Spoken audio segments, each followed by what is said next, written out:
Hello, everyone. Hope you're all doing well. And let's see who we have here. We have Aman. Hey, Mehran, 20 Mail India. Thank you for that. Lauren McEwen Jones says, Hi, Mehran, female 33 UK. My OCD holds me back from leaving my relationship, even though I'm unhappy because I'm scared of what? Chanfe? What is Chanfe? Is it a word? I should look it up, or is it just a misprint? Did you try to say confrontation? Is that what it's supposed to be? Let me see if there is a word that I don't know. Chanfe. And is that a word? It was a misprint. Oh, we probably wanted to say change, huh? Isn't that what it is? You probably wanted to say change. Because I'm happy because I'm scared of change.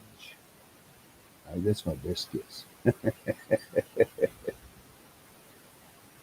Well, Lauren, let me think about this a little bit. For that, I need my green juice because I'm just waking up. Yes. Um, you're unhappy. You're OCD. Okay, tell me what does OCD have to do with holding you back? What does OCD have to do with the the fear of change? Because you can have your OCD wherever you go. I mean, it's one of those things that you know it sticks with you. So no, you got to push it away rather than being worried about not following you. Mm, yummy. Mm. No, sorry, I gotta have another sip of this.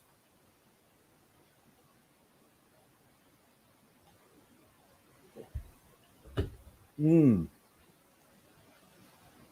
my goodness. Wow. All right. So give me a little info. Throw me the bone. Give me the info, as Dr. Evil used to say.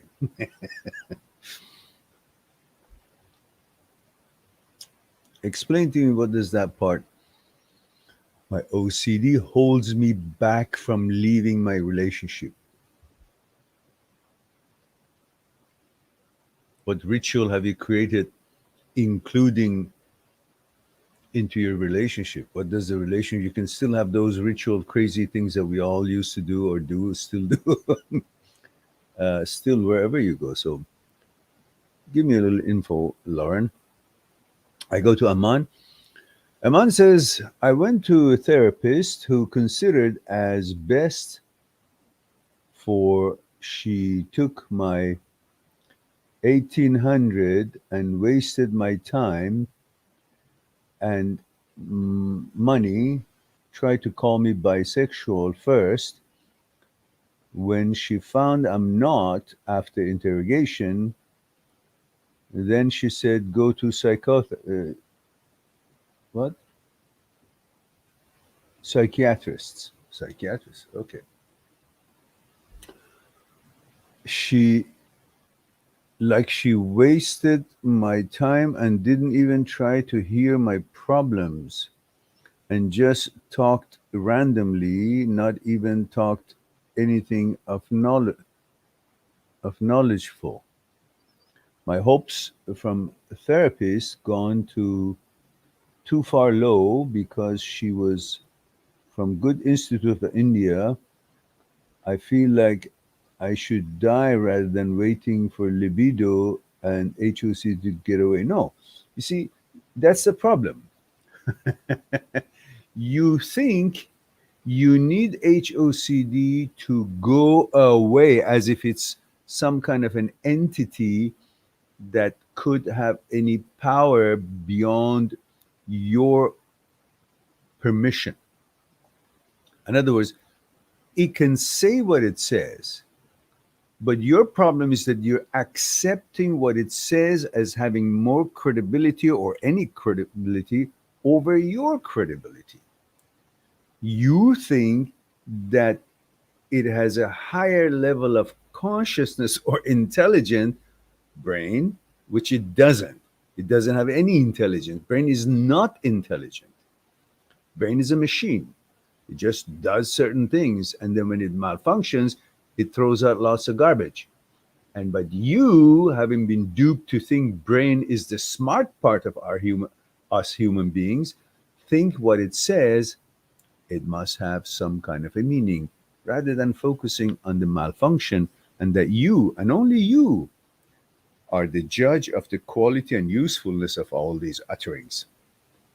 That you roll with your vetoes and choices, which are based on your principles, core principles, your values, that you keep sacred in your gatekeeper, as Dr. Phillipson puts it, or your wise advocate, as Dr. Schwartz puts it, or superconsciousness, as I put it. But either way, you are supposed to realize that you roll in life based on your awareness of your values, not by suggestion, thoughts, and ideas or images that the malfunctioning brain could produce. But instead, we've been duped to think the brain is the center for reasonability, logic, intellect. And so when it gets into glitches such as this, OCD and HOCD and the like, you get bamboozled. You think now you got to wait for it to decide to leave you, rather than understanding that it's malfunctioning and you need to help it to be retrained and rewired to function as it was designed to function for you, rather than believing the utterings and suggestions that it makes. So you need to focus on separation of brain and you, rather than thinking that you got to wait for the libido to come back when HOCD leaves you. Libido hasn't gone anywhere. You're just distracted so fucking much, pardon my French, that you're not realizing that it is the statics that doesn't let you hear the music. Not that the music has stopped. Music is playing, but there's so much sound of the cars and trucks and the constructions and all the other things that is going on around in the environment doesn't let you hear the music that is playing in the park. The libido is there. So much distractions, like our friend, they call me Jesse in his programs, said, and I always like to quote, give credit where it's due. It's because you are so frantically escaping from an alligator who has opened his mouth and is about to cut you in half while you're in a pond swimming, and right in that moment, as you're frantically escaping, swimming away from the alligator about to eat you, you're saying, why am I not having an erection? That's not the time, because you're totally distracted dealing with something that doesn't come to mind and that doesn't function at that moment. But it hasn't gone anywhere, because once you get out of the pond and you feel safe, dry up and so on, and have good food and relax and rest, then again, everything is working as always did. And right now, you're so frantically trying to deal with this demon and the monster of HOCD and OCD, and thinking of it that it's got the hold over you and you've got no control and you've got nothing. You can't do a damn thing. You can't train it. You can't help it. You can't analyze it. You're just buying into it because it is forcing upon you, instead of recognizing that force doesn't have any credibility. It's just like a boogeyman that they scare the children from. Oh, don't do that, I'll tell the boogeyman come. And they believe in the boogeyman. So they're scared even though there's nothing there. Same thing with us. We're scared of the HOCD as if it has any power, any truth, any reality and actuality to it. And we are trying to do something about it as if it's going to take away our sexuality, take away our orientation, take away our lives and so on. Instead, you got to focus that there's a sicko and it needs your help to be rewired and redirected and helped and trained and directed to where it's always been designed for you and your gender to function as it always did. So the distraction is why you cannot hear the beautiful music. The distraction in your brain trying to believe all these bullshit and trying to make sense out of it, as there is no sense, there is no need for you to analyze or try to interpret any of this garbage that shows up. But instead, you're busy doing that. So naturally, you will lose the focus on what is natural for you. And then you don't get your attention or your libido, as you say, working out the way you expect it to work. But the fact that you're aware that is not as you prefer it to be, that already tells you that you are what you've always been and you like to be, and you've got nothing to do with all these suggestions that show up in your head or feelings or whatnot. Because if you were what the brain suggests, you wouldn't be aware. You wouldn't be talking. You wouldn't be even going to the psychologist. You wouldn't even notice that my libido is not there. Because the fact that you're aware of it tells you that there's a separation between you and what the brain suggests or makes you feel, or however it makes you react. The fact that you're aware of the contradiction between what the brain makes you feel or suggests, or images or thoughts that appear in your head, and what your preferences are, what you are all about. The awareness of this contradiction tells you that it's got nothing to do with the suggestions. You are not what the suggestions are. Otherwise, you wouldn't even notice it. Yeah? Okay. So, and don't lose hope with the psychologists, because not every psychologist understands OCD. Not every psychologist understands HOCD. Most of them, just they could be good psychologists, but they have no understanding of this particular tangent of psychology.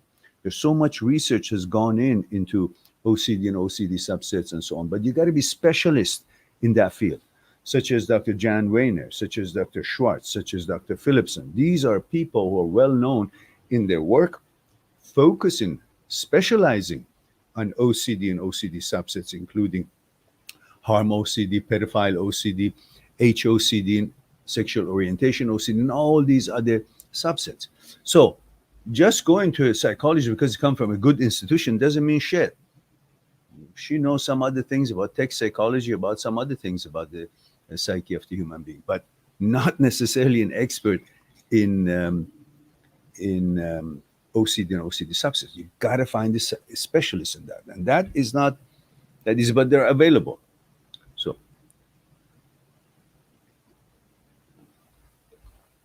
on that note, I had to have a sip of that. All right. Let's go to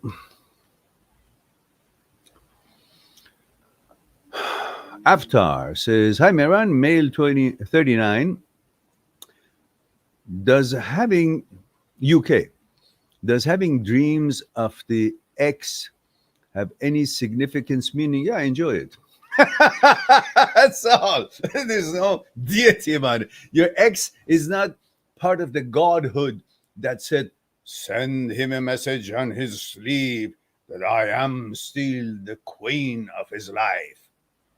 Fuck that. You dream it because all day long you're probably, I don't know, thinking about her, your memories, you're ruminating, you're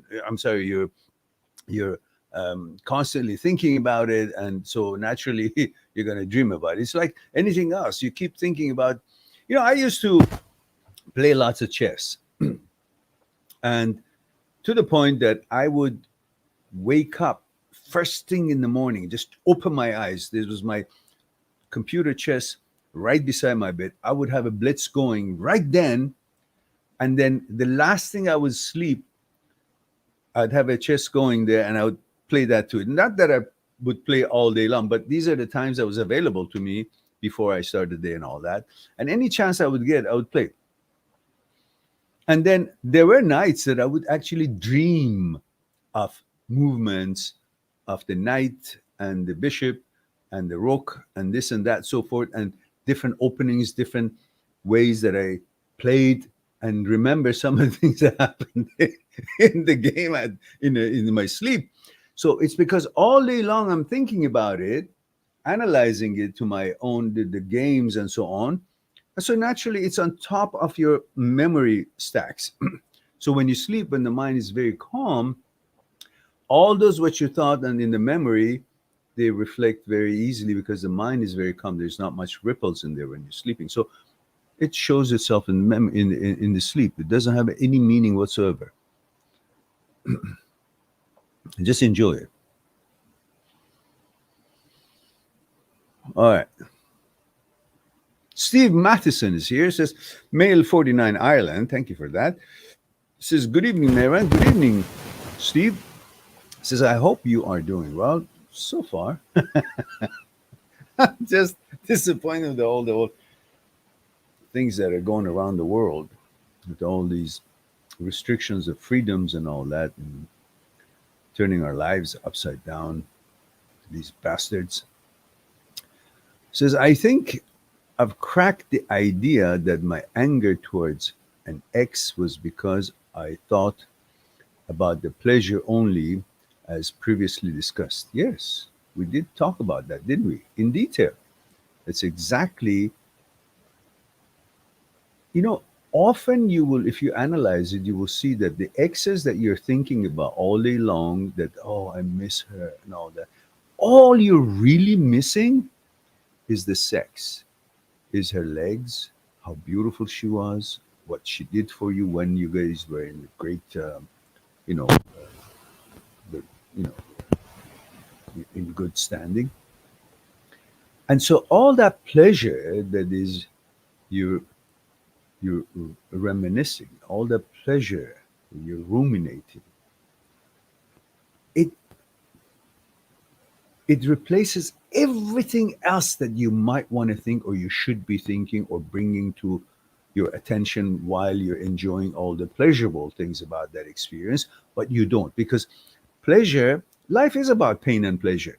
So when the pleasure is there, you don't want to deviate from it anywhere. You don't want to sell it to anything. You want to stay on that tone, on that tune, because it's so pleasant for the body. It brings that satisfaction, that contentment, that happiness, because pleasure is almost everything. That's why many people, they don't solve their problems, they can't solve their problems, they go into things that gives them momentary pleasures. They call it pleasure. It's not even good for them, but they call it pleasure and they think it's good for them, such as alcohol, drugs, and so on. They just want to be on that, or they get marijuana and they get high and all that because they just want to be on that mood of not really having anything bothering them. So the pleasure makes every other problem that you have in your life disappear momentarily and gives you that feeling of bliss and I'm good. Nothing is wrong in my life. I'm happy. Happiness is often where there is no concerns. So when you are in the midst of that wave of pleasure, however you have created it, whatever substance or whatever activity, then it covers up all shortcomings and troubles that you don't even pay attention to. They just they dissipate and decimate. They seem like they don't exist. And you don't want to give that state away because that's where you find nothing is wrong in my life. I finally overcame everything. Even though you didn't, but it feels like you did. So pleasure is something that you want to stick in that chapter of that book. And you don't want to read any other chapter that might disturb that pleasurable experience. So when you think about the ex, you constantly think about the pleasurable parts, how she smiled, how good looking she was, how she held your hand, or where you guys did. All the good things come to your mind. And the sex, the beauty and how she dressed. And naturally, that would then make you feel she was perfect. I missed the chance. What am I going to do? You become anxious. You want to get her back because no other disqualification or disqualifying characteristics of her comes to mind when you're focusing on the pleasure part of the relationship. And naturally, you'll be missing her every moment and you have no reason to say, why did I leave her? She was so perfect, because you're only thinking about the perfect part of that relationship, which was, in most part, the sexual part. Why would you want to be with a woman if you're not interested in sex.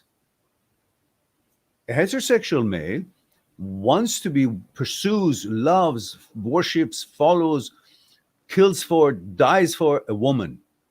Why?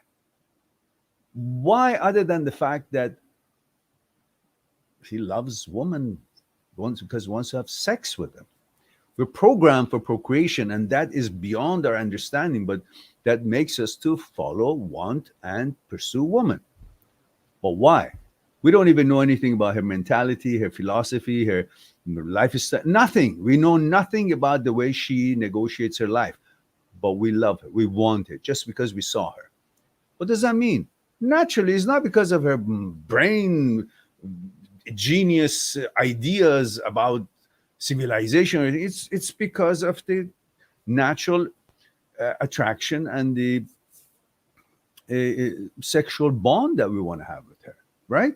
So all these pleasurable memories that come to most everyone about their exes, it only includes the sexual pleasures and only pleasure part of the relationship. The travels, again, in the travel because of the romantic, that's sex, romanticism and romantic relationship and talks and comfort and walks and experiences that were all pleasurable. It's all comes back to the sexual memories of that relationship. And then what's not to love when you think about all these wonderful moments of that relationship? And then you miss her. And for that, you need to quickly update that chapter that you're focusing on, bring the summary of all other chapters of that relationship, which is including all the disqualifying characteristics of that relationship, all the problems that you had, and all the negative things. And then you have a complete file. But we are not looking at the complete file when we're missing our ex. We're only looking at the selective parts of the pleasurable parts and experiences, which then tends to make us believe that if everything was right, why did I leave her? And then you miss her, and then you regret, and then you feel guilty, and you feel angry about yourself that she was the best thing. But she wasn't. If she was, you would still be together. Anyhow. And Steve says, I had no more thoughts like that. It's been a long trip to fully getting out of my mind, but finally have. Thank you. I'm amazed that this took so long. Yeah, because we follow a certain tangents of a relationship, which is in line with the concept of the pain and pleasure, and we prefer pleasure, so we only selectively take those. And what's not to fall in love over and over again when we think about all those wonderful memories, pleasurable ones, which again, sexual and so on, which is that's where we find our complete contentment in life, when we are actually having sex. Because when you're having sex, your mind is completely in the moment, in the present moment. And that's when the human being finds its most powerful time of life and most balanced part, when they're fully in the moment. And what makes you to be in the moment, when we have full attention to what you're doing, the efforts, that moment, whatever you're involved in. And that is usually only perfected with nothing else in mind when you're in a sexual relationship, when you're in an intimate relationship. And that is when you are feeling whole and present, 100%. And that presentness brings total balance. Because when you're present in a moment, regardless of what you're doing, whether it's sex or sports or whatever it is that you're fully paying attention to it, that's where the mind, which has no home in the body, is always traveling around unfocused here and there. But that's when the mind joins the body. Both are at the same place, same time, and the same focus on the same thing.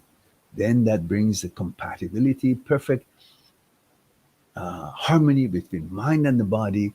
And that's where mind and body are coordinated. And in that coordination, you feel balanced, you feel healthy. Whatever it is that makes your mind and body focus together, be at the same time and space together, and not one here, body here and mind all over the place. When you also train the mind to be where the body is, that's mind and body coordination. And that needs training. But most people get that through intimacy. That's when mind and body are together. In most cases, without knowing meditation, without knowing how mind and body coordination techniques are, to employ it and to use it in all aspects of life, but automatically takes place, by default takes place in human being without the knowledge of what meditation, mind and body coordination is. When you're having sex, when you're being intimate, mind and body joins, and when that joins, we're complete. And when we're complete, we're strong, we're balanced, we're happy, and everything else, because we're all both mind and body in the moment. Hmm? That's why our instructor, when we were studying Aikido, mind and body coordination, and Aikido, meditation, so on, was calling it keep one point. The one point was the place where the center of gravity of the body, but also we had trained the brain to also reside and focus on the point of the central gravity of the body. So the mind and body would combine, be at the same place, same point. That's when you manifest your total power. That's why I could do what I did, the demonstration in that classroom, in that university, where the student was bigger than me, could lift me up 1 second, and second couldn't lift me up when there was no other weight hanging on me. That's when mind and body becomes, it's not a trick, it's a fact. Every one of you can do it. When mind and body are both focused on one same point in the physical body, mind also joins that one point, center of gravity of human being, then you become invincible. They can't even lift you up. You bring any kind of a power lifter, they can't lift you up, even though you're just maybe, I don't know, 100 pounds or 120 pounds, whatever a pound is.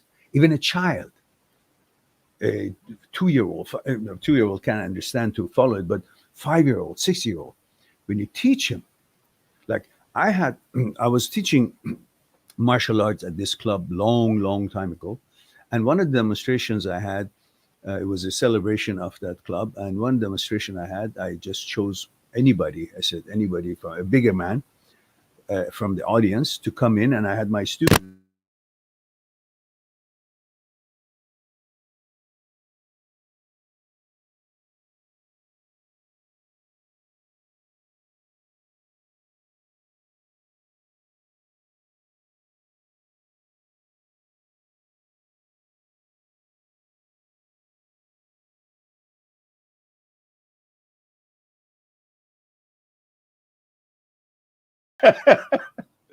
So this is a real power, and shows you at the same time how powerful the brain is, that you can manipulate it and use it in the law of the nature, and you can bring about a tremendous amount of power. Now that power can work against you when it goes rogue and malfunctions, and then you end up believing whatever the garbage it says. But at the same time, now coming back to this story here, when mind and body is coordinated, there are tremendous powers that you have, and you have that moment where you feel you're invincible because you're connected with the nature. Hmm? So that focus, it needs teaching and learning and practice. But when you're intimate with your girlfriend, that focus is by default automatically 100% there. Mind and body is coordinated, and that's when you achieve your most powerful and relaxed and natural state. All right, having said that, let's move on to next question.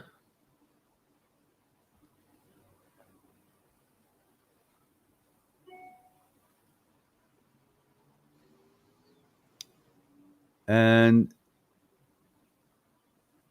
Hagna was Hagna was, that's a Persian name. Samijo says hi, Hagna was, but we need age, gender, and where you're tuning in from. So says hi, how are you? We are meeting after 2.5 years. Who are we? You've been here 2.5 years ago? Is that what you're saying? Let me know about your age, your gender, where you're tuning in from. Maybe I can remember. Avatar says, I think she means change, Mary. Yeah, I think so.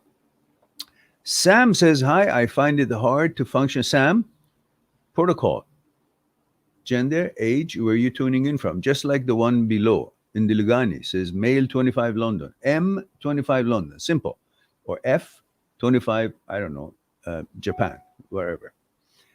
And so I need that in order to get back to you guys. I'd appreciate that little bit of a knowledge about where you are, how old you are, your gender. I got to know how old you are. I got to know your gender. I got to know where you are. So it helps me a little bit of a background on the maybe cultural, and that I can be helpful more in tailoring the response properly, address you properly.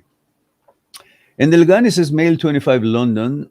Salam Malam, Mehran, hello there.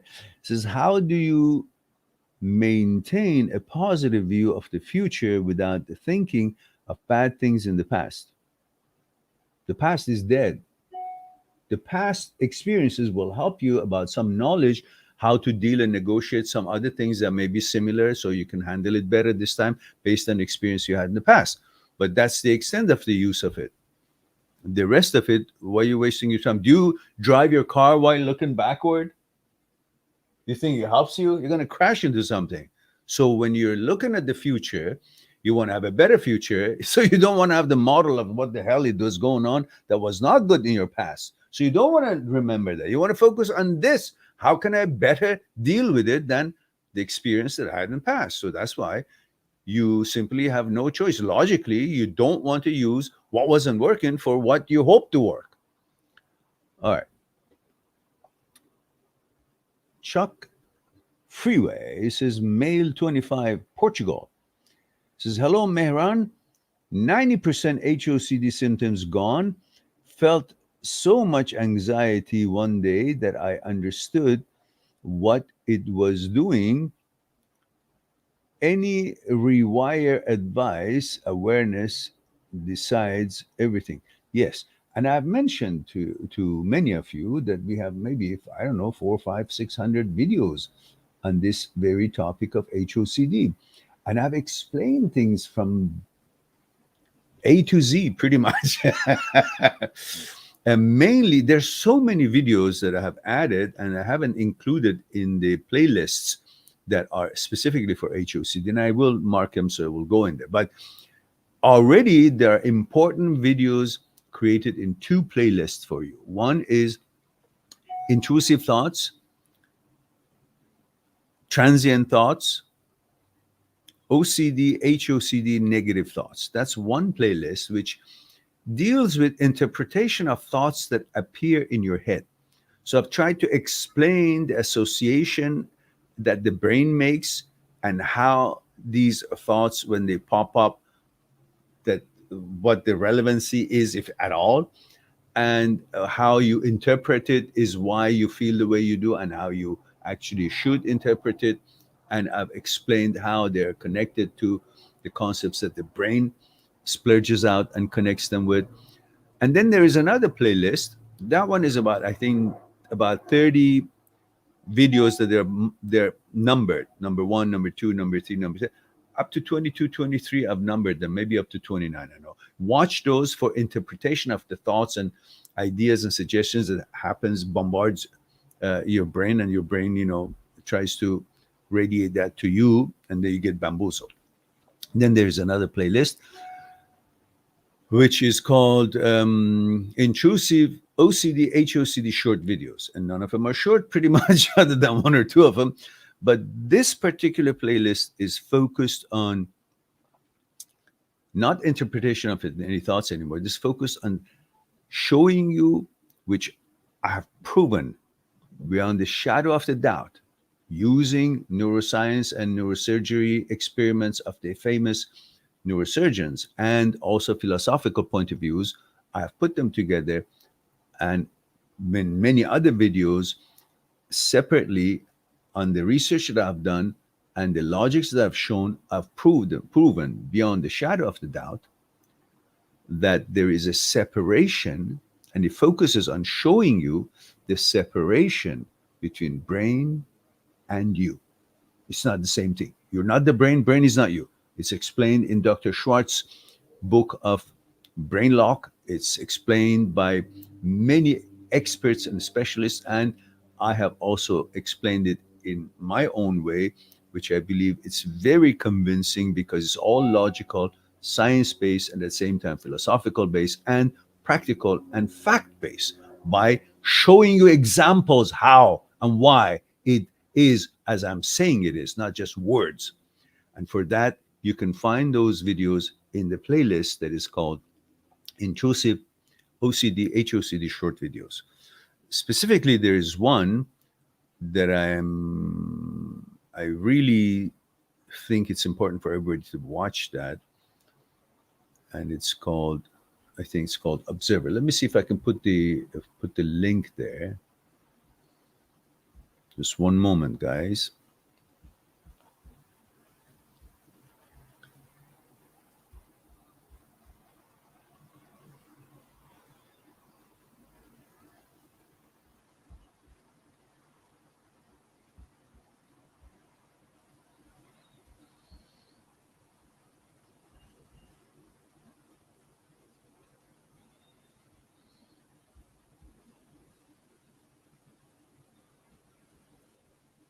Observer. Okay.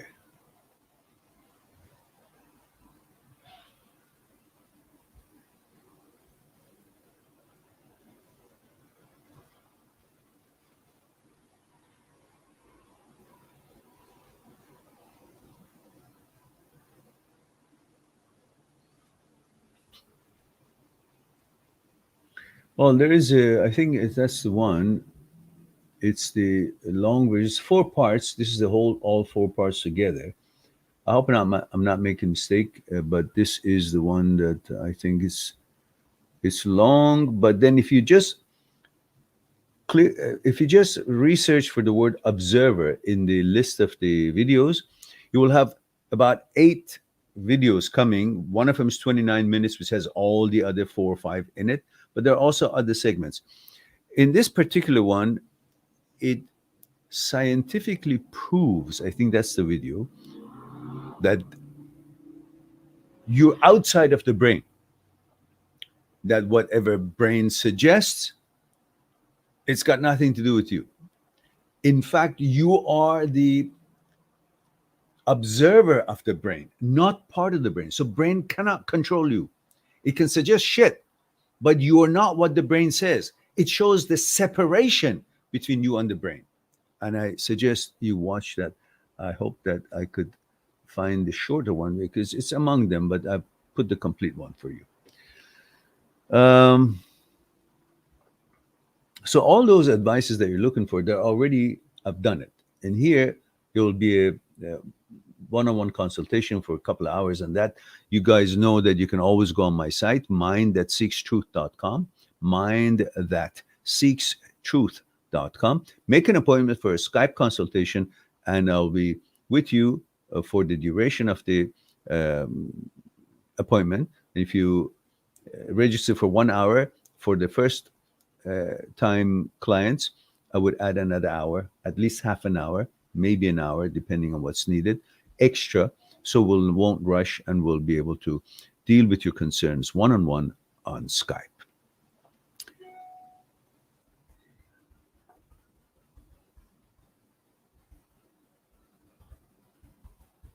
Here's the site. Whoever wishes to discuss with me on Skype one-on-one, you can go on there and make a registration, and then we'll make the arrangement to coordinate.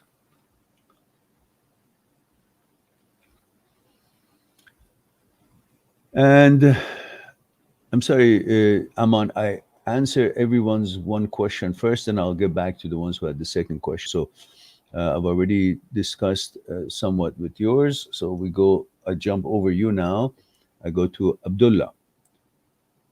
Abdullah, you just say referring to HOCD, but where is your question? I don't see a question here, Abdullah. Okay. Chuck Freeway. says the more anxiety you give to this, the more it haunts. Yeah, right. All right. You're not talking to me. I guess you're talking to somebody else. Okay. And Russ Holmes is here. Says male 28 US, turning 29 and feeling like time is running out to find a true partner. Time is running out. What are you talking about? You have no business getting married right now, anyhow. Let's get married anytime between like 35, 36. You're fine. Time is not running out. 40 is still fine. Just find the right partner, even though you can't guarantee it. So, someone is meeting most of your requirements, well, then we're not perfect. They're not perfect. So, nobody's perfect. So, you can do what you can, but you can't go blindly into a relationship just because you think time is wrong. What do you mean time is wrong? What the fuck does that mean? Time is running out. It's like saying, "Oh, I'm so hungry, I can't find food. Let me eat shit because time is running out. I might die." Well, yeah, you're gonna die sooner if you eat that shit. So time is running out. You want to find fire. You're gonna pick up something that is not compatible with your values at all. Then what? It's disaster from day one, rather than at least having a year or two fun. You don't want to do disaster day one. All right.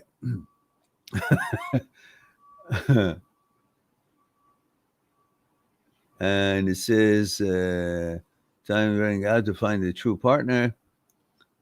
Was engaged to my fiance at 25. Too early. You shouldn't be engaged at 25 at all. I'm glad it didn't work out. That was bullshit. And it did not work out. Of course it wouldn't. 25. What the fuck do you know about yourself that you think you know what kind of a girl you want? Okay. That was nonsense. I'm glad it didn't work out. Says, was engaged with didn't work out. How can I stop thinking of her? How? By opening your fucking eyes and see how many amazing, wonderful, beautiful women are out there. You're constantly thinking about that. Why? Because you're lazy ass. You don't want to go find another girl. You don't want to spend the time and energy and introduce yourself and coordinate or interact and negotiate life together with a friend until you get to know her well enough, until you qualify them and they qualify you. You don't want to do any of that. You just want a package ready, come in. And you had already done all these things with the ex. So you just wanted, and you're only thinking about all the good parts. Why did it break down? You're not thinking about all those reasons, are you? You're only coming up to where it was broken down and say, I don't know why. Well, obviously there were things that were not working between two, and that's why it broke down. So if it breaks down, that means it wasn't qualified. So why is it that you want to have the same thing that you were already in there, and you came to understand that even to the part of the wedding almost, it didn't work out, which means it wasn't meant to work out. But you still want that you're certain that didn't work out. What kind of logic is that? That's a cue for you that didn't work out, go for something else. And if you haven't found it, so what? You will. But don't keep looking. Because this is what happens when you're looking for something constantly. Oh, it's not here. It's not here. It's not here. It's not here. So you kind of condition yourself. It's not here. Can't be found. Because you're constantly looking in the wrong places. And you're constantly looking and judging. Oh, it wasn't here either. It wasn't here either. I went to the coffee shop. It wasn't. I went to the supermarket. It wasn't there either. I went to an event. It wasn't there. So you're constantly conditioning yourself that it wasn't there. It's not there. But I'm saying stop looking. Live your life. Produce for your life. Contribute whatever you got to contribute to your society. Be engaged with the things that you like to accomplish. And through all these living, your energy, your commitment, your confidence will go up because you're producing, you're accomplishing things because you're focused on that, your goals, your accomplishments, things you want to learn, things you want to do. And that confidence will exude a different energy. And eventually, through your life, doing your life, not looking, doing your life, you will come across someone and then you will say, okay, I found it. Rather than, I didn't find. Then you say, oh, maybe I can't find. Just live your life And when you find this, oh, it was easy, no brainer. It just came to me. Why? Because you're not looking, so you won't be discouraged. Don't look. Live your life. It will present itself. All right.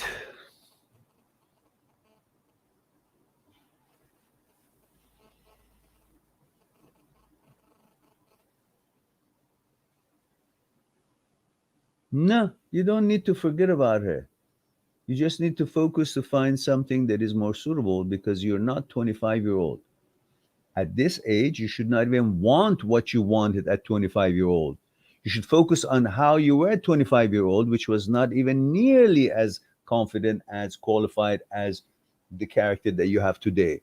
So what you chose at 25 was maybe good for 25 because you were full of shit then, you didn't know much. But now you know enough. Don't think what you chose at 25 would also be acceptable to you now. It wouldn't.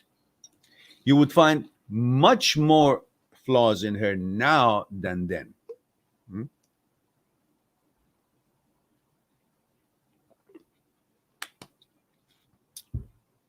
Wow. What a juice. Potent. Ginger, all the greens. I don't know what else. It's amazing. Mm. So, and Russ, please don't devalue yourself. Don't talk nonsense. Suicidal thoughts. I mean, you talk like this, I'll be on the plane there. I'll break your neck myself. Treat yourself well. Respect yourself. Love life. Respect life. And don't be impatient. Don't sell the opportunity that we all have been given to be alive in this world and experience this life up and down. As shit as it is, we're in it. Don't disrespect the good things that are in this world and this life and this experience of journey of life with just one relationship and one girl who happened to be what? Turn you on. And that means whole life. I can't have her. I want to die. That's it? All your life summed up in what's between her leg? And that's what you want. Or are you telling me at age 25 you were, she must have been the same similar age, that she was the wise of the world. She had the secret of the world. That's why you're so infatuated in love and want to worship her. And without her, life is meaningless. What has she done accomplished in life that she has that kind of an echelon at that age that you give it to her still? What? What has she accomplished? Fed all the hunger in the world, protected children and elders from diseases and healed them. What the fuck had she done that she qualifies for such amazing thinking of suicidal thoughts? If I can't have her, I cannot compare anybody to her. What the fuck are you talking about? Demeaning your life. Hmm? Have some respect for this chance. Use it to the hilt. Didn't work out? Fair enough. That's life. Some people like me, some people don't. Some things work out, some things don't. As long as I'm healthy, doing my best, the opportunities are there. No woman has the monopoly of being the best in the world of everything. How? What? You're just horny for her. That's all. You just haven't found somebody else. That's all. What has she accomplished in this life? What has she done to make this world a better place? That you have such a respect for her. Why? You have respect for your dick. That's what it is. Don't be a lazy ass. Get up and go find somebody if it happens. But live your life. Through living your life, you will find someone. Don't piss me off now. Okay, next. Gynophobia. Okay. Look, gynophobia, it's not a real disorder.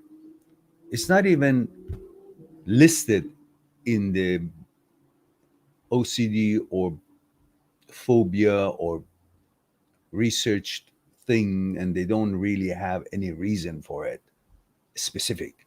It's not even diagnosis. it could have some psychological roots.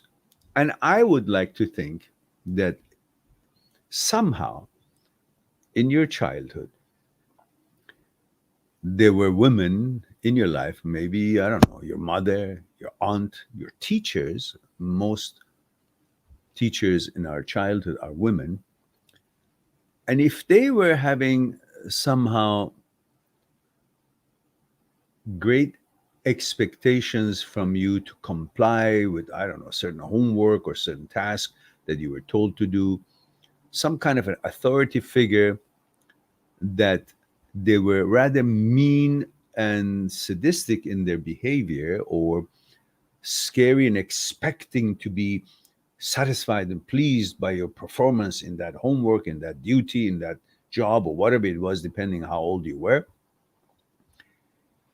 you feel afraid and frightened by being rejected with someone, some species that had left an experience your brain that you have to, you must, if you want to be on their good side and have their smile and compliment, you must please them. In other words, you must be satisfactory in every way, which means you hate to be rejected by them. So it's a fear of rejection by a woman who always expected you to perform in a certain level that she expected. And you were always weary of that because it would have come with certain punishments or certain deprivation, or being deprived of certain privileges.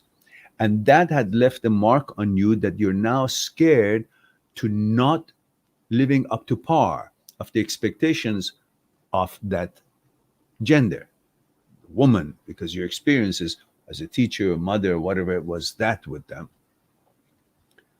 So I think you're so scared of being rejected. It's not really, it could have been maybe if you had a, I don't know, you had a pet and it was very vicious to you or not kind, you would have the same fear. But not that all pets are the same, not that all humans are the same. You had this experience with the woman, and the fact that you're infatuated with them, they're beautiful, so that gives a certain power to them, and you want them, you crave them, and you want to please them. These are natural defaults that you have towards women. And then they were also in the place of authority, they had powers of that kind as well, and you needed to please them in order to be on their good side. And all of that causes you to be frightened, not to be, that you don't want to be rejected by them. Fear of rejection from this powerful person, which is in the form of teacher, or ability to punish you when you were a child, or the fact that she's beautiful and you have attractions toward wanting, of course, to be in her good side. All of that causes you to be fearful of being rejected. So I think you need to talk with girls. Don't think you're going to be rejected or not because you don't care. You don't want anything from them. Just talk with them and let this their sound to become normal. And then you interact with maybe a project in classroom. I don't know how old you are. You haven't told me that. And or a university or your job. You interact without fear of rejection because you don't want anything from them, so you won't be rejected. You're just doing what you're supposed to do. And you're not subjected to their rules, so they should be in same level like friends, or same level of I don't know, job that you have. So associate with them, and maybe sometimes for with a friend in a group, maybe you go for a lunch or something, girls and boys all included, to get yourself familiarized with that. This is not a scary species, this is not a scary gender, this is just a, another human being. So see them as a human being, not as something other than you. And then you get used to their talking, their voice of different girls, interacting with them, having lunch or tea, and nothing expected, nothing else. You don't want to please them, you don't want to be approved by them, you don't want to be anything. Therefore, you're not afraid of being rejected because you don't want anything. Rejected what? Rejection comes when you expect something. Don't expect anything. Just Hello. That's it. And this hello, few times, makes it easy for you to say hello to the 10th person. And then it's a little conversation, maybe tea or coffee, maybe engagement in some sports or some activities. And you will forget that they have any power over you because you don't expect, you don't want it. You don't want friendship from them, you don't want sex from them, you don't want anything from you. Just talking another human being. Eventually, you will lose that sensitivity or pre um, imagined values or fears or expectations, and you'll start considering them as another human being, and then your fear will go away because that fear is nothing real, it's just made up because they are not vicious, they have no agenda to bother you. They're beautiful, they're pleasant, just like any other human being. It could be pleasant or it could be not pleasant. So you judge them. You start judging them rather than being afraid of them to expect to be judged by them. So, oh, she's pretty. Just have a little bit of an idea. Oh, she's not pretty. Just evaluate them and give them good grades or not good grades. So you become that they are just normal. They're nothing to be afraid of them. And, gynophobia is just like being specifically having a phobia about some specific things, which in this case happen to be a woman. That's all. So it's nothing really. It's not a disorder real. It's just in your head. You just get used to it, like a ERP. You're just trying to make yourself acquainted, get to know it from basics. Dosti says, male 21, Netherlands, HOCD. I am doing all right with HOCD, he says, but sometimes I get a HOCD attack. Like last Friday, I saw a picture of a boy and I immediately had a weird false feeling. After 1 second, I saw the photo. It feels so real. It still after 2 days makes me feel stressed because you're interpreting what the brain sees or suggests or thinks. Brain interprets things differently and you interpret it differently. There's a different interpretations and you somehow give in to what the brain interprets of whatever it is more important or is accurate rather than what you interpret. Just don't interpret anything and don't care about how the brain suggests or interprets any event or anything that it suggests, feeling or words or images, doesn't matter. Just don't interpret. Brain does a different interpretation than you do because brain is not you, you're not the brain. It's separate things. If you understand this, then you don't give a shit what the brain says. It's like somebody else is interpreting, I don't know, some food that everybody's eating differently than you do. Some like it, some don't. Some say it's this, some say that. It's an opinion. Why do you give more opinion to that person's opinion about that food than yours? It's separate. You understand it's separate. You can have his opinion, you can have yours. The brain also is separate from you. It has a different interpretation of things, and you interpret what the brain suggests again differently. Don't interpret what the brain says. Just make your own choices, either veto or choice. If it's in line with your values or not, based on your values, you make your decisions. You veto or choose things based on what's in line or not in line with your values. That's all. But don't rely on brain interpretation must have credibility. No, it doesn't.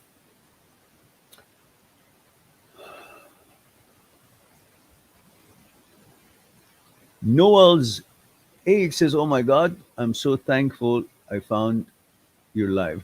Okay, I'm alive. Yeah, I'm actually drinking too. I'm alive and drinking. Okay, now let me know, Noel, your gender, age, and where you're tuning in from. Three things: gender, age, where you're tuning from.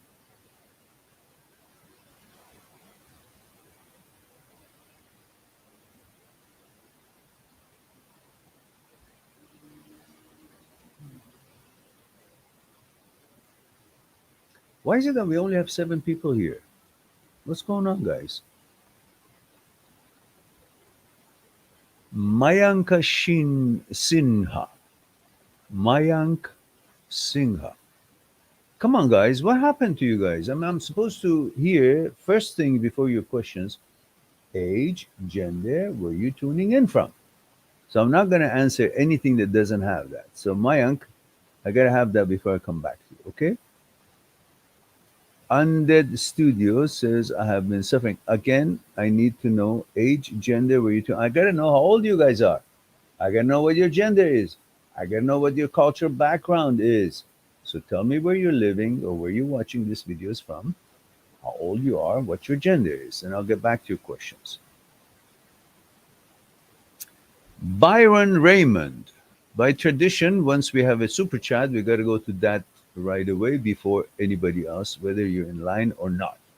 So we have a super chat for $20 from Byron Raymond. Thank you for supporting the channel, Byron.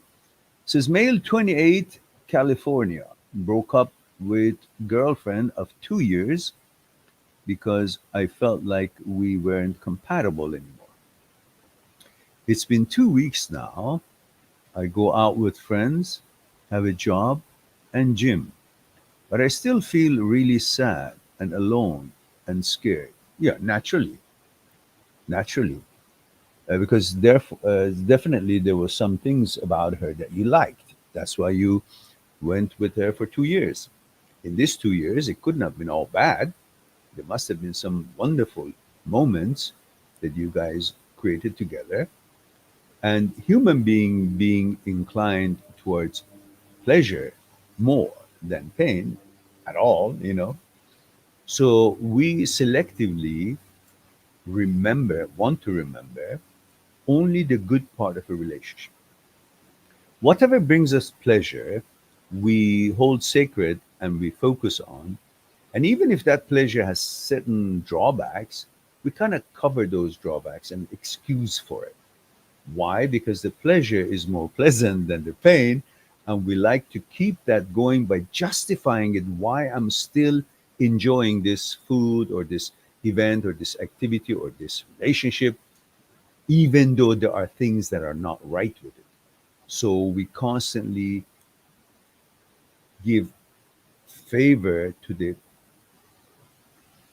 pleasure parts than the problem parts. We focus on that and we justify the pain parts, the problem parts, with the pleasure we receive when the things are going well. So we tolerate the bad stuff for the good stuff. And when we remember it, the human being's nature of psyche is not to remember pain. If you realize when women are pregnant, it's the worst pain in life, apparently. Once I had a kidney stone, and they say that pregnancy is like having a kidney stone. And kidney stone is one of the worst pains in life. I went through it. And I could understand when they say pregnancy has lots of pain and it's like kidney stone, then I could understand what women would maybe go through when they're giving birth. With that kind of a pain that they experience, however, about a few months after giving birth, they're ready to have another pregnancy. Why? Because they forget. Human beings' brain is programmed to forget pain. That's why many of us go through traumas and difficulties and challenges and hardship in life, and then we still find happiness. We still continue with our lives because we have a tendency, an automatic program by default, that we forget pain in time. Hmm? So when you have broken up, while you're going through a relationship, you and you broke up, you will think about the pleasurable things because that's what you're missing. And selectively, you will not remember or focus on or think it's important the pain part. But you have to realize that this is where the answer to your question, that was a prelude to the answer. This is where you get your money's worth. So listen carefully.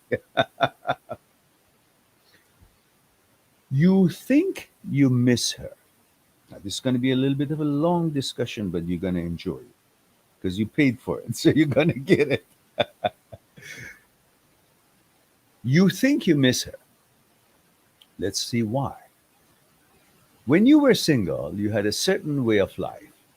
The things you were doing during the day, from waking up, having your tea or coffee, and getting ready, going out by bus or car, or however it is that is available to your job or to your work or to your, to your schooling or whatever it was that you were doing.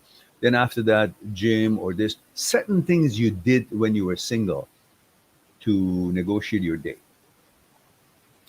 That is called mechanical process. You had certain mechanical process you were doing, and that would create your mechanical process through which you had created a routine. And that routine had created an order in life. Hmm? Now, hold this here. Brain, human being in general, is looking for psychological security, looking for security. And the brain part is seeking psychological security. Physically, we're seeking security. But the mind, and I call mind and brain the same here, but mind is different than the brain. But for this argument, I call it the same just for the ease of delivery. The mind and body both are looking for security, but they don't find security in the same ways. Body finds security through you knowing where things are, your arms, your legs, your limbs, everything is in place. And you're in a safe place. You're in your apartment, your place, your home. The door is locked and you're in a good part of town. Body finds security in physically secured area. In the physically secured place, your body, being a physical entity, finds security. But the mind doesn't find security in physicality, in the physical. Just because you're physically safe, your mind doesn't find security just because you're physically safe, in safe environment. Mind finds security in order of life. Hmm? In order of life. Which you had created it by your mechanical processes, creating a routine, creating an order, and you had balance. Then you got involved with your girlfriend 2 years ago. Then your order, how you were managing your daily life, broke and started changing because there were certain things you could not do anymore because she was involved. So you were infringing on her routine and order in life because she had a single life as well. And then she was intruding into your order of life. So both of you, after a while, compromised, give up some and added some, and then you created now a new order, which was made by both of you. So the new order was where your mind would find security. Hmm? And that was made by both of you.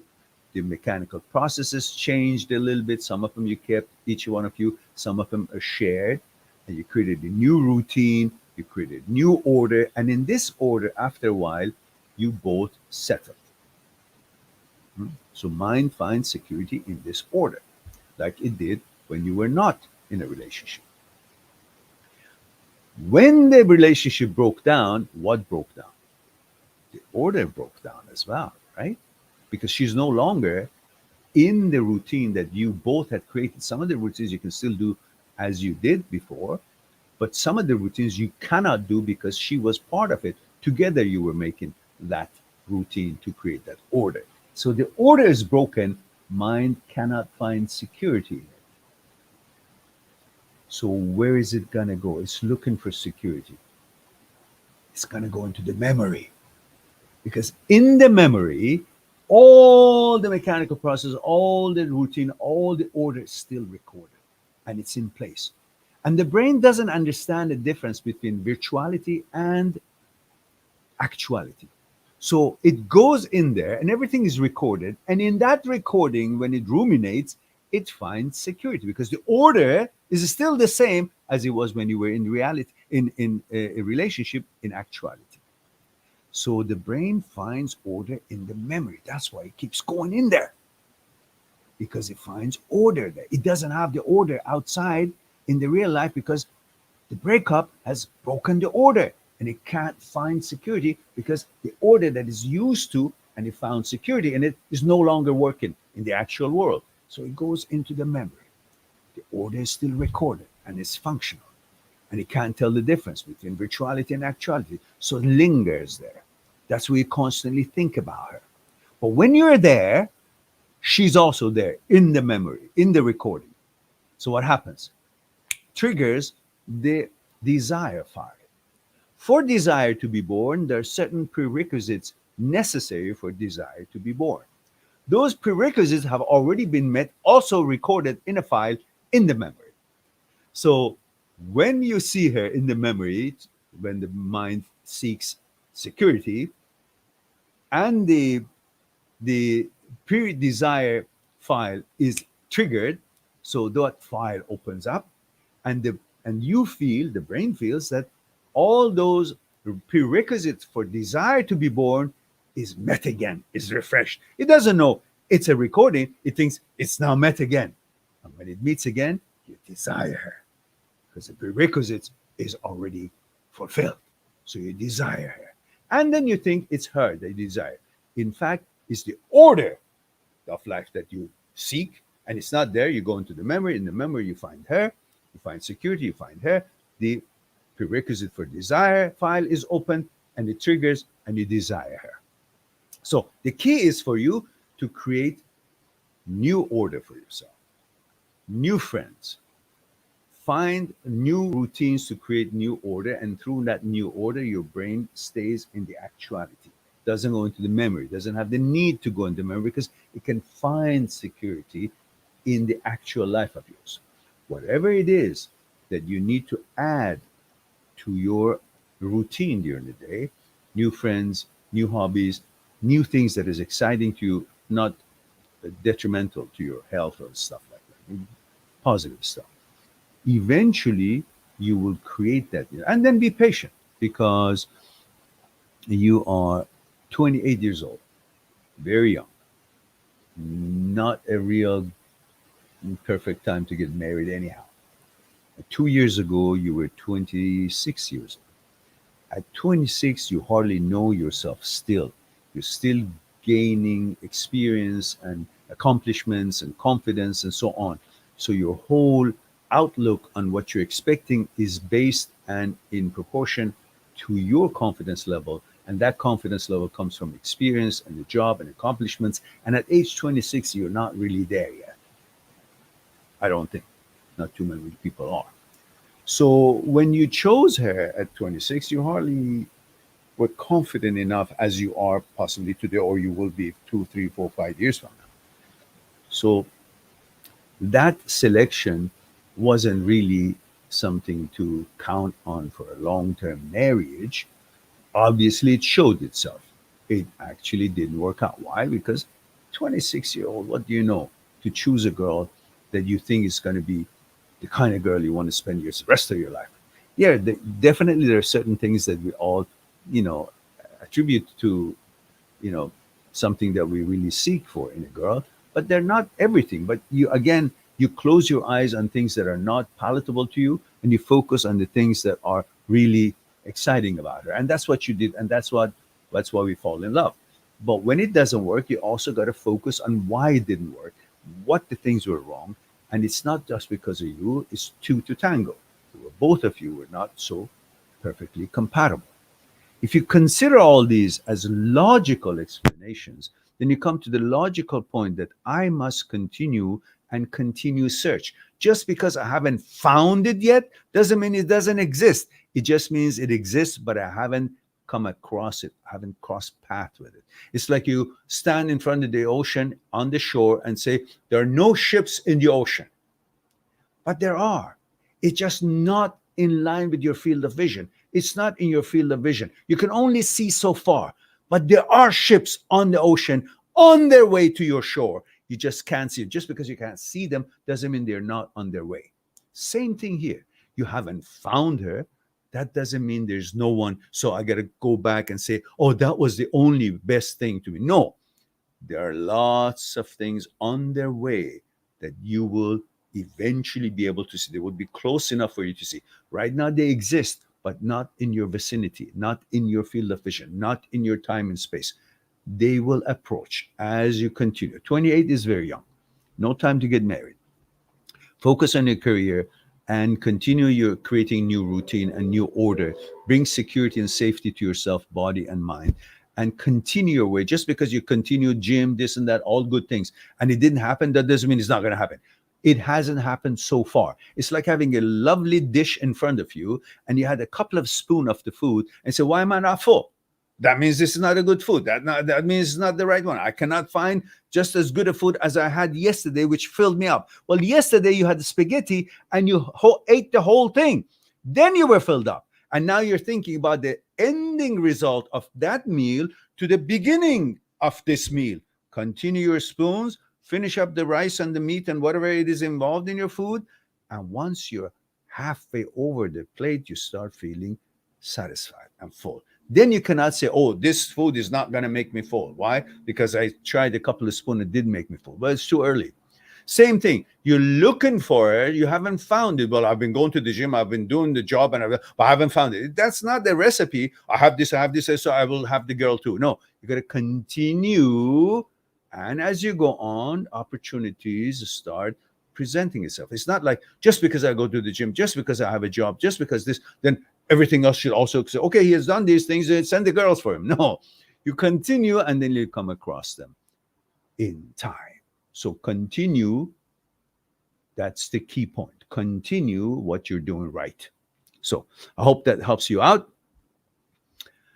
And we go to next super chat. We have Qaz Fab says, male 16 US. I try so hard to lie to myself and tell myself I feel a way that I wish I did, but I don't. Why can't I get myself to? Why does my mind keep going back to bad when I know what's right? Okay, let me read this one more time.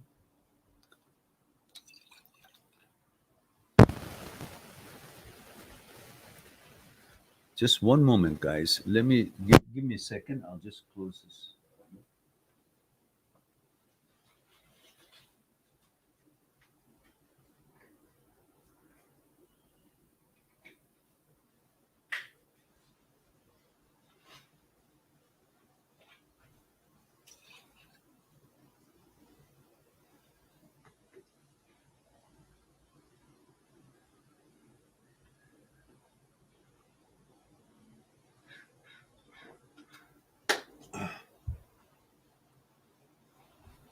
All right.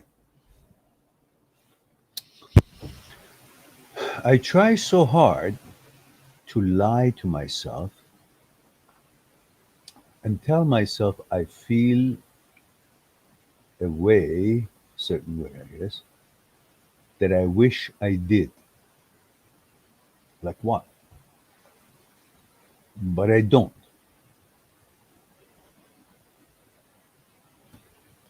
Why can't I get myself to what? To feel the way you push yourself? I lie to myself and tell myself I feel a certain way that I wish I did, but I don't. Why can't I? Why does my mind keep going back to bad when I know what's right? Aha. I think I understand that. This was in code, I guess. You wrote this in code, yeah? For me, maybe the $9, the $10 super chat you pay just to see if I can understand. Okay, that part is done. Now, what's the question? All right. I think what you're saying is that you have intrusive thoughts, negative thoughts, let's say, supposedly, I just spit something out. You think something, you want to say that you love your mother and you respect her or your dad, but then your mind goes towards something, thinking some negative things about them. Or you like this animal, and but your mind goes into thinking you want to hurt the animal or the animal should die. Things that you wanted to be proper and positive and constructive, but it becomes intrusive and a negative, something that you don't intend to, what the brain suggests. Well, you stick with your vetoes and your choices, whatever your values are, which are obviously of positive and good, because you're trying to bring good thoughts into your intrusive thoughts. You want to bring balance and positive intentions and thoughts, and you're bothered by negative thoughts that show up in the screen of your head or suggestions. And you worried about, what can I do about it? Nothing. You don't have to do anything. There is no danger to you, because you can always choose your awareness, your values based on what is your values. You judge the thought, whatever it's suggesting, you don't take it just because the brain suggests, because brain is not you, you're not the brain. Brain is just some machine makes thoughts. What it makes, it has no credibility. You have credibility based on your values and what you hold sacred. You judge the thought or suggestion just like you judge the thought and suggestions of some friend or somebody out there who says something in your street and suggests something of negative nature of activities, whether to, I don't know, rob a bank or do something weird, and you judge that suggestion based on your values, and you say that is not what I would like to be involved with, so you veto it, meaning you do not accept that invitation to that activity. So you roll in life with your vetoes, rejecting, and choices that you think, okay, it's something positive according to my values and preferences, then I choose to attempt to this. Same thing as people suggest something to you out there, and you judge them, you veto them, or you choose them, or you just pay no attention, go about your business. Same thing with the brain. When it suggests something, you don't have to think that there's a meaning to it, that you have to abide by it or give it importance because such a bad thought happened and showed up in my brain. So what? It has no power because you have the power. Bad thought, you don't choose it. Hmm? It's a thought. Just because a thought showed up, that doesn't mean you're a bad person. A thought can show up of all kinds of magnitudes, all kinds of qualities, but it doesn't make you a bad person just because a bad thought showed up, because it's the brain's thought. It's not you. It's not your thought. Brain also makes thoughts. You use the brain to make thoughts, and the brain itself also uses its own apparatus to make thoughts. Those thoughts have nothing to do with you. So when there's a bad thought that showed up in your brain, it doesn't describe you, it doesn't define you. Your actions define you, not the thoughts that could show up in the head. We all have some kind of a bad thought that shows up in our heads. Every single human being on earth has bad thoughts that shows up. But we have a mechanism that tries to shut down that and goes up. Sometimes this mechanism doesn't shut down the bad thoughts. It malfunctions. So we got to reteach it, help it. How? By simply recognizing the bad thoughts. Oh, that's a bad thought. Oh, that's an intrusive thought. Oh, I know that is an OCD thought. Oh, I know that's not me, that's the brain. So you recognize it and you call it for what it is. Oh, that's a bad thought. That's an intrusive thought. And then you say, that's a brain, that's not me. That's an intrusive thought, that's not me. You separate yourself from it, and then you go about your business. After a while, your brain says, huh, this guy is not paying attention to my suggestions. So maybe I shouldn't make these suggestions so often. So it starts making them less because you're not engaging with it. You're not wondering about it. You're not interpreting it.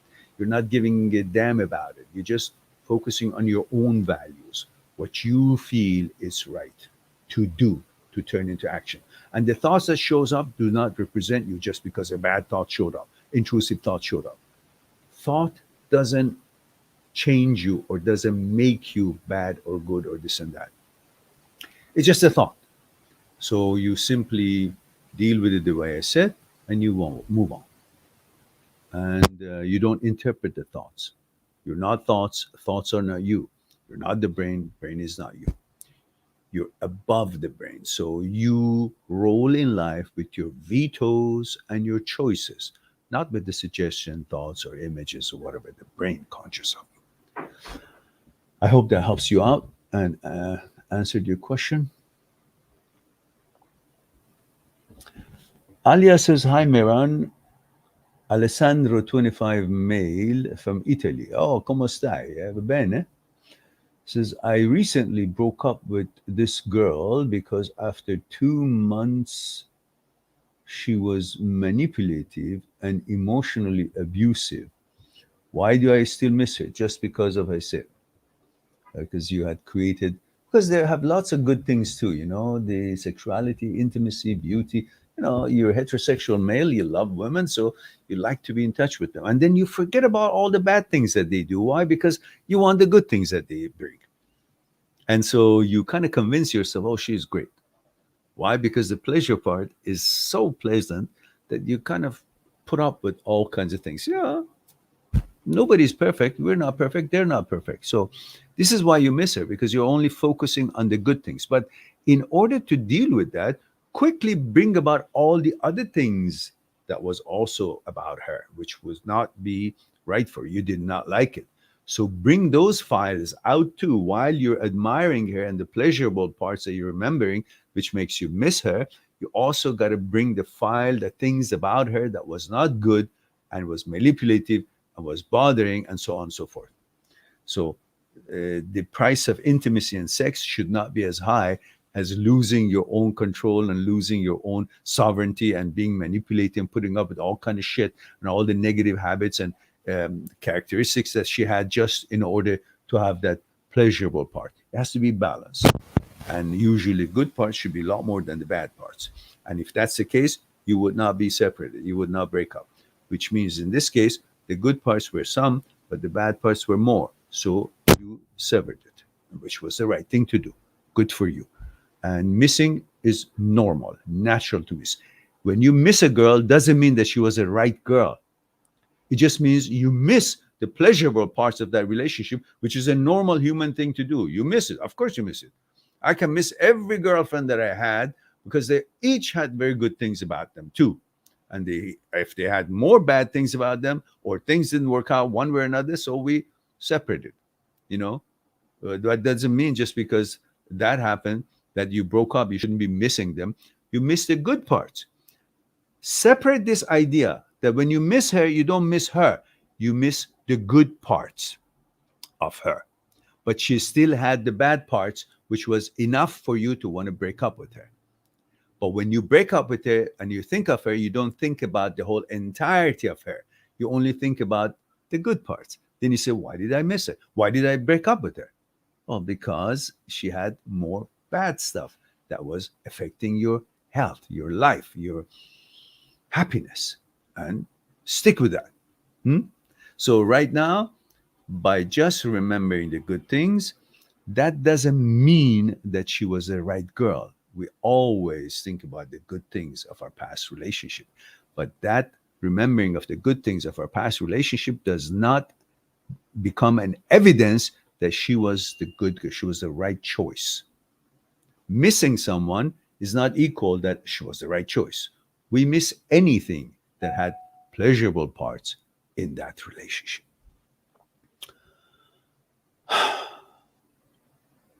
And of course, the rest of the stuff that I explained here, the order and all that, the routine of life and all that, comes to the picture, which you can listen to it once it's uploaded.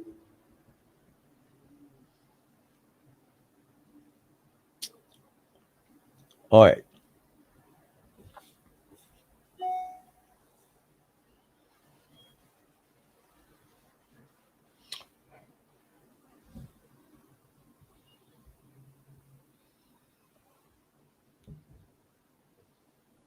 And Alias says, hi, Miran. Oh, we got that one done. Hagnawaz, okay, says, when I studying and get disturbed, even little noise, and when somebody coming in front of me, I feel like no confidence. Yeah, okay. Again, did you tell me how old you are, Ahnawaz? Let me look at the first question you had. Oh, age 22, Pakistan. Okay, I got it. Age 22, Pakistan. All right, you're young and you feel like, other people are more important or manly or strong, and you feel maybe not so comparable, and then you feel like you're, you know, inferior. That's a mental thing, but doesn't mean you just accomplish your 22-year-old, accomplish maybe your studies or your job, or go to the gym and train yourself. Give patience. Couple of years from now, you'll be stronger, you'll be bigger, and then you have more experience in life as far as job and making money, and you'll feel confident, and then naturally you feel differently. In most cultures like that, like Iran, Pakistan, India, and so on, traditionally, bigger people put the smaller people down. Like they make them feel bad about themselves because they want to make themselves look big and strong and uh, you know qualified. So they put the other ones down. Oh, you're no good. You don't know anything. The bad vibes and negative energy that they give to younger people is detrimental to the younger people's confidence. Maybe friends or brothers or other whatever role models you see, they put people down and they put you down too, and you have this idea that I'm not good enough. So when somebody stronger or bigger or have more money or more confident, or they have a little different facial impression or rudeness or angry or whatever, it affects you because you are a good person and you don't expect people to behave the way they do, and you think they're better than you, but in fact they're not. Maybe they're covering their own fears. So Young Stash says, Young Stash, I don't have credentials, I don't read the question. I don't know. Age, gender, where are you tuning in from? And most of these questions that you guys ask, they're all on the channel. They're all available on the channel. All the videos. Just put one word of your question in the search engine of my channel. You'll get lots of videos on your topic. Pretty much, we've got over 3,000 videos on this channel. It's pretty much anything under the sun. After breakup, you have a question. You put that word that describes that question, one word, in the search engine of my channel, and there will be a bunch of videos on that topic come.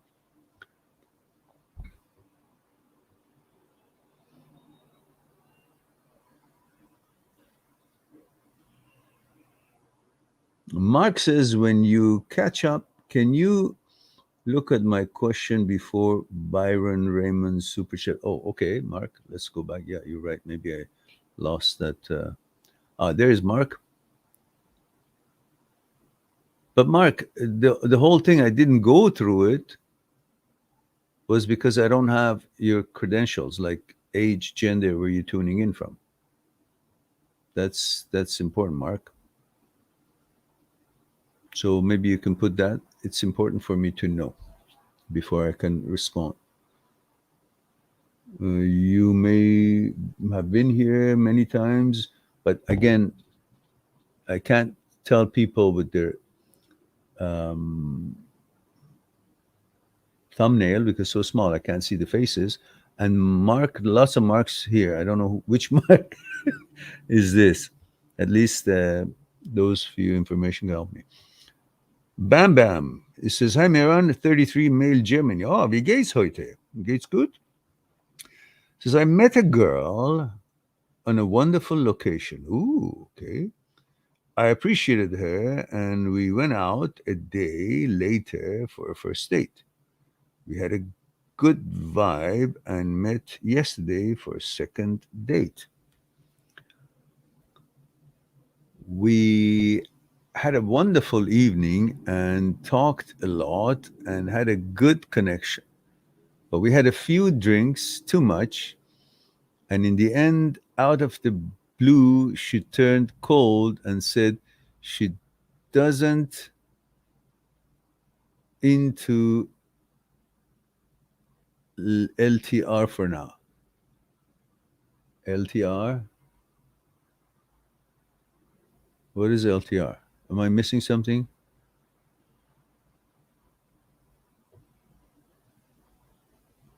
My brain is not working. Relationship. LTR. What is LTR?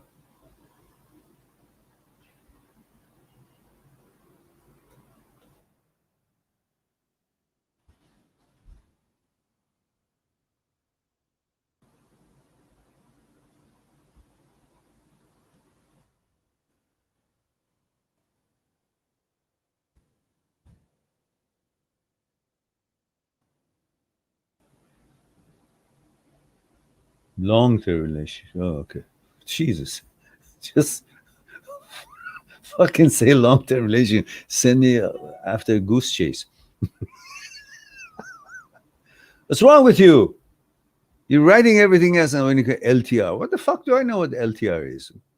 Could be letter. All right. So says I'm not. She went cold. So I'm not into LTR, and I accepted it and walked away and wrote her today that I'm cool with it, and if she wants to meet up again, she can contact me. But she didn't reply. The point is, I come out of recently of a 10-year relationship, long-term relationship. And this was the first time I really felt something for a person again. Why is this? Why it's always falling this way? You just came out of a 10-year relationship when?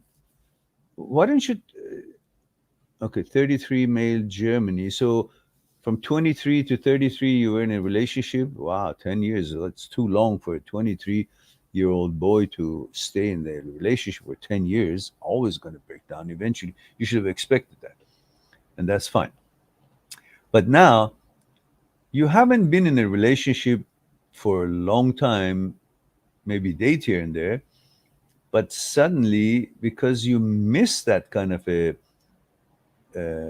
relationship, now you suddenly feel you perfectly comfortable with this one after two dates. Why? Because you're horny. That's all. There's no reason for you to think that she's the right girl after two dates. You can analyze, you can evaluate her after two, three, four, five, six dates. Yeah.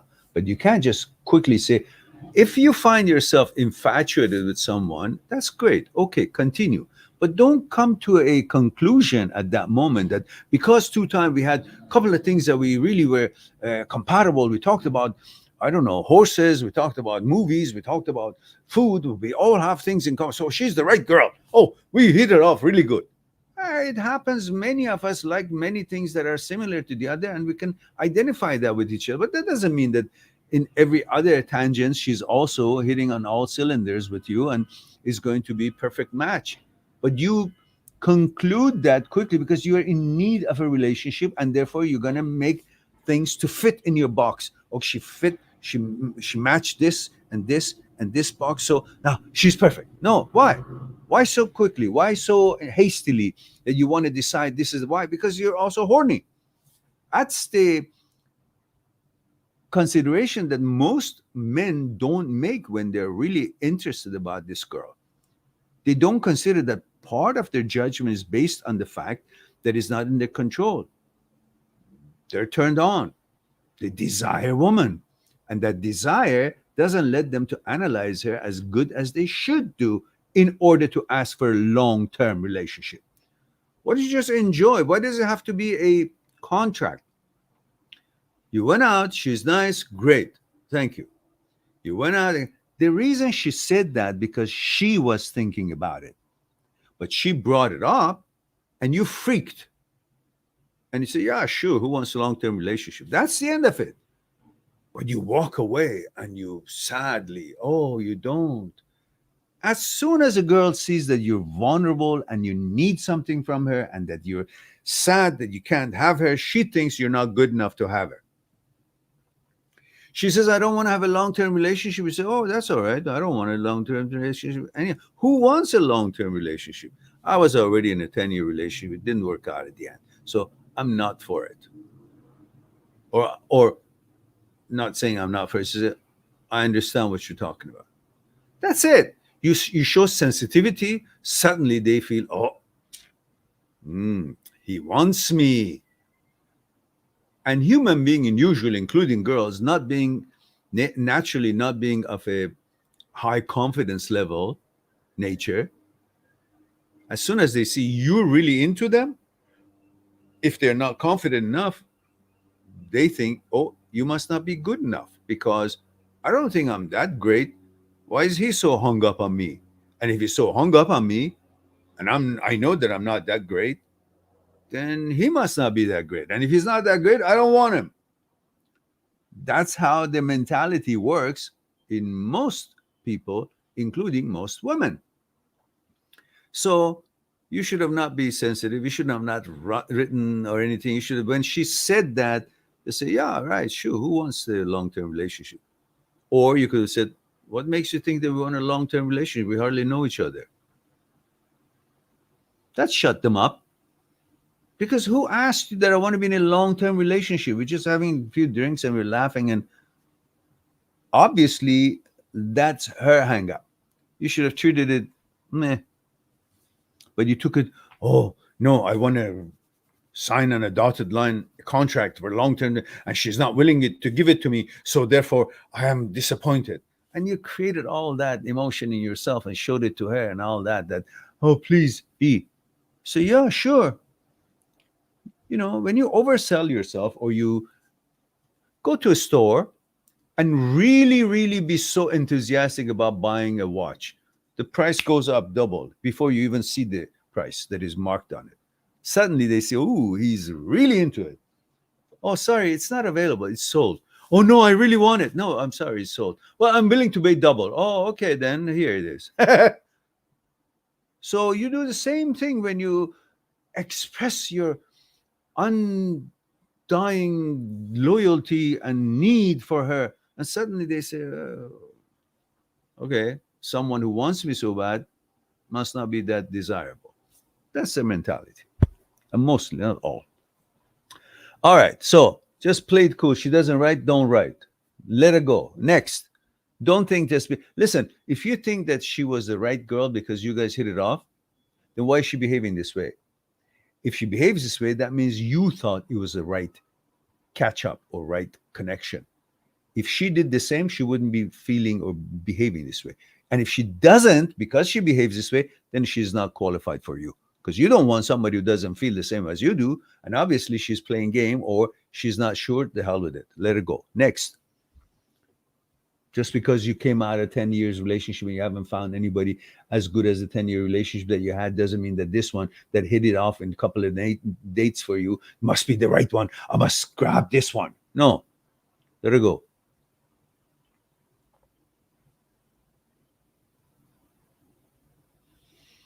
Yeah, I know. It's a short, yeah. There's a limited way of writing here. So, yeah. All right. Let's go see who else. Mm-hmm.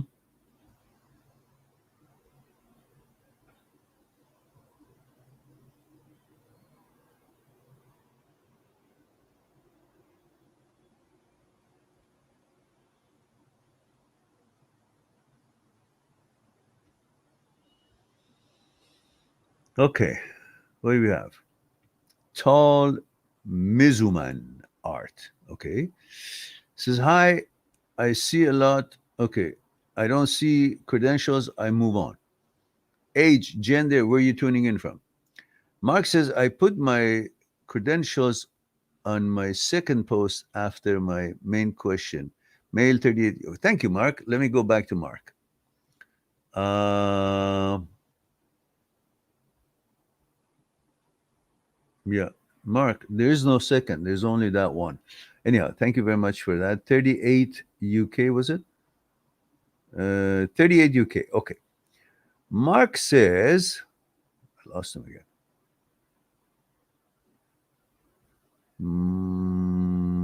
Mark says, why do some of us have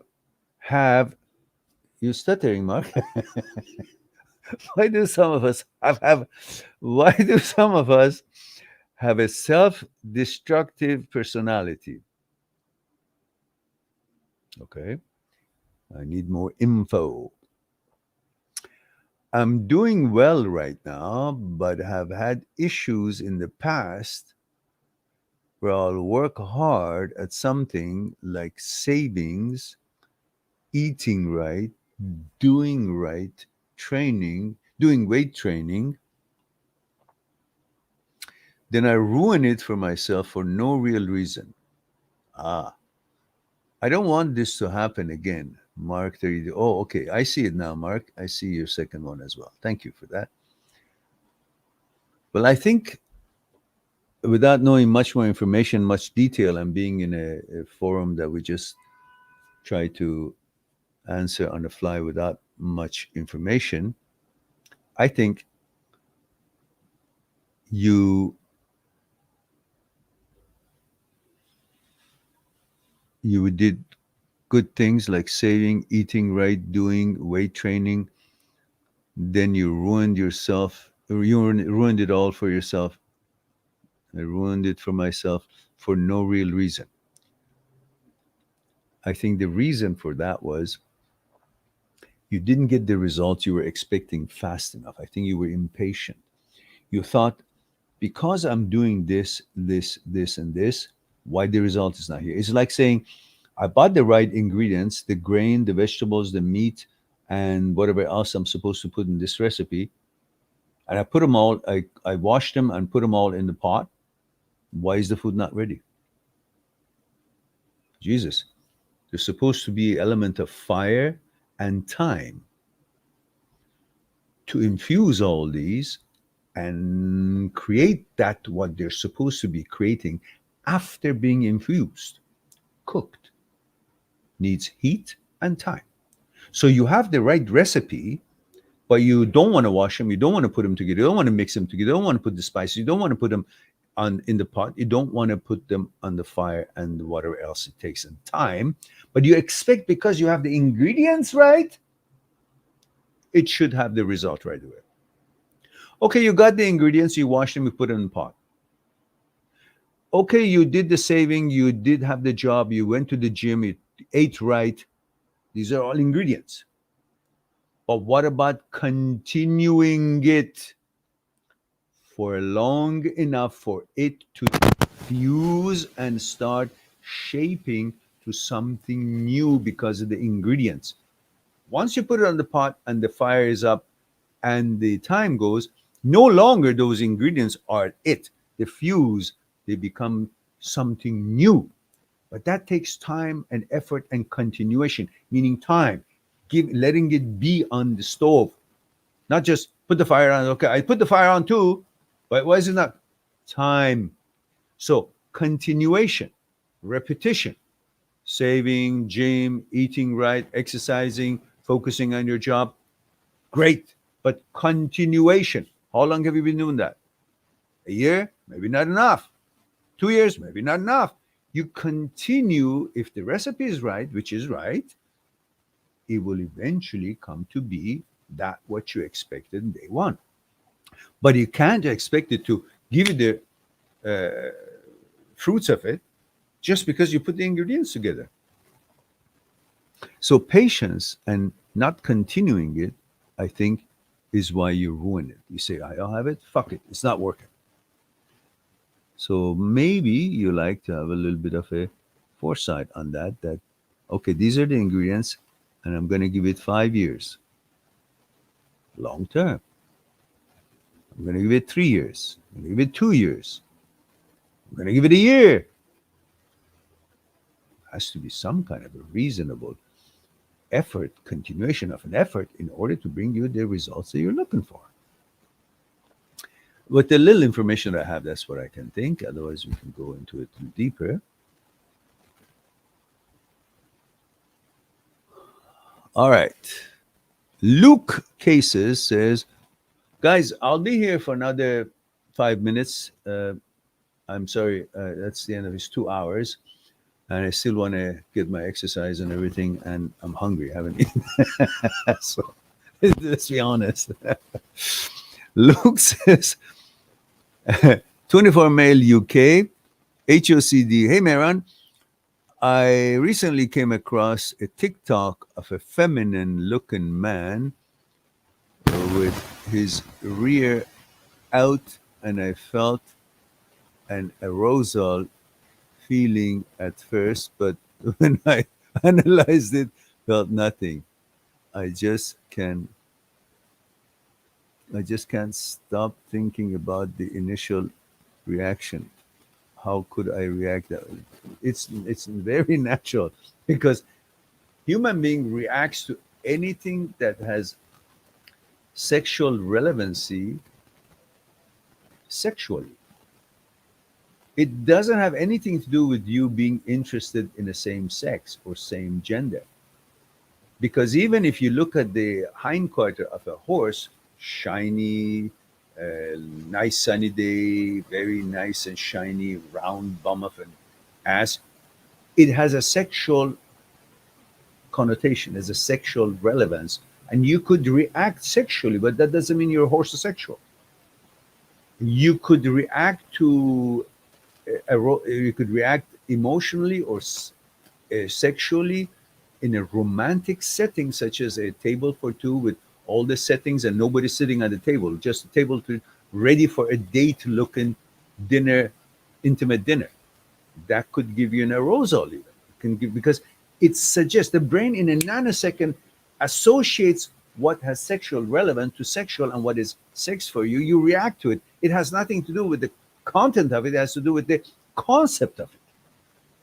So that is one of those, because we are always constantly thinking about sex nonstop. When we are not busy and focused on some special project or some task, our brain is conditioned and programmed to focus on, seek, and think of sex. So that background is there. So anything that hits, which brain associated with sex, whether it's same gender or not, it could make a reaction in your body, but that's not a reaction to that thing that is not in line with your values. It's just reaction to the concept that is associated, triggered through that which had a sexual relevant in this world. Then your body, your mind reacts to it sexually, but not, that reaction is not for specifically for that. The reaction for the concept of sex and relevancy of something sexual has nothing to do with the actual topic or model or the situation or event. So, meaning, so what? But it's by touch, it's by sight, it's by suggestion. Have you never had an arousal when you touch yourself, like you want to masturbate and you touch yourself, and then you, what is it? Then you want to fuck yourself. No, it's by touch, your senses. If you imagine or something, and that something can trigger imagination, and before you know it, it's imagining what makes you turn on. And you're turned on, but you think, oh, I saw this and I got to know. You saw this, which associated with something that within a nanosecond, it got you to where it is in line with your values, and you're reacting to that, the concept, not that what you saw. Don't interpret anything. Oh, so what? You got arousal. You could have arousal for nothing around. Dark night, nobody around. You're in an island, nobody else is. You can get an arousal. What's going on? Why don't you question that? Why did I get arousal? Was it for the dolphin? Was it for the fish or the sharks? Because that's the only thing around. You can get it for anxiety. You can get it for because the moon is out.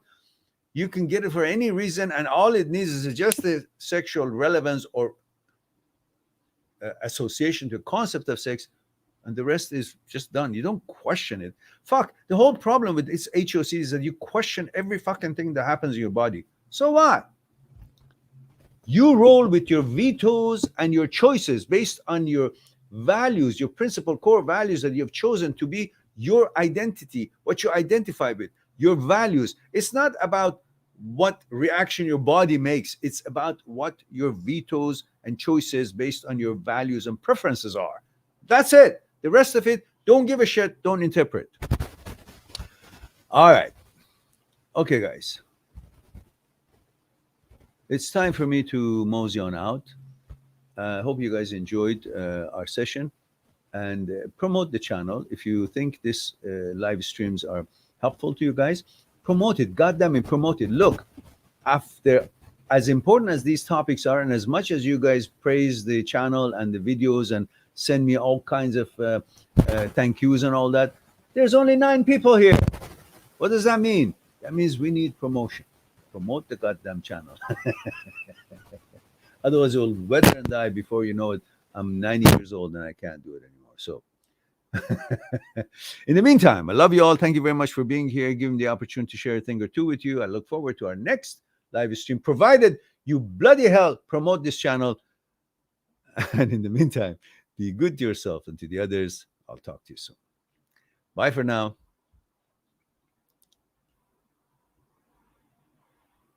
Subscribe on my channel, visit my channel, and go through the videos that you might be interested in. Mind@seekstruth.com is making it one step away to talk to me one-on-one on Skype and discuss what's concerning you.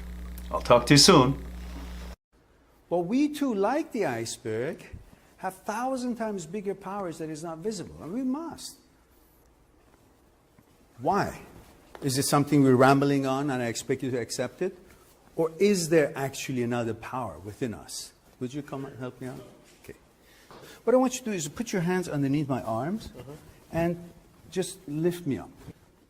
There we go. Okay, now, that's my physical part, right? Same thing, again, with that. Just want to see if there's any difference. Go ahead. Now, go ahead. Now, this, go ahead, when you're ready. Go ahead. So you see, this is different than what he was doing, and I'm not really doing anything. You convinced? Yeah. So are you guys convinced that there is something other than, thank you.